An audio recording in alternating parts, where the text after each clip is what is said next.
Les douleurs, elles sont apparues vers 14-15 ans, donc relativement jeune. Pendant toutes ces années de fréquentes douleurs, je suis allée de nombreuses fois aux urgences. À peu près systématiquement, je ressortais 4-5 heures plus tard avec du Dafalgan et de l'ibuprofène, mais pas vraiment de pistes sur pourquoi j'étais dans cet état, quoi. Il y a une fois où on a dû me transporter aux urgences en voiture et en fait, dans la voiture, j'ai carrément vomi tellement les douleurs étaient intenses.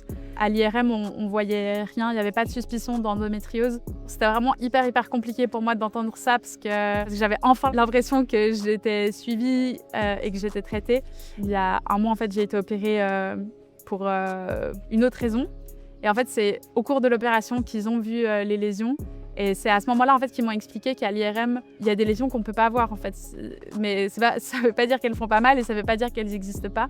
C'était vraiment le soulagement en fait, de me dire c'est bon, c'est pas moi qui ai un seuil de tolérance à la douleur qui est trop faible, c'est pas moi qui suis folle. On ne prend pas forcément hyper au sérieux ces douleurs, à la fois du personnel médical, mais aussi en fait juste dans la société. Ce qui fait aussi partie de ce sentiment de solitude dans cette maladie, c'est que tu peux un petit peu en parler, mais je sais pas, si tu dois annuler quelque chose parce que tu as mal au ventre, c'est aussi difficile en fait de justifier par ces douleurs en fait. On te dit « Ah mais c'est normal, les règles ça fait mal, arrête de chipoter, etc. » Et donc là, je pense qu'il y a vraiment un enjeu à pouvoir en parler, la détecter et puis ensuite développer d'autres solutions qui ne sont pas forcément encore des médicaments, d'hormones, etc.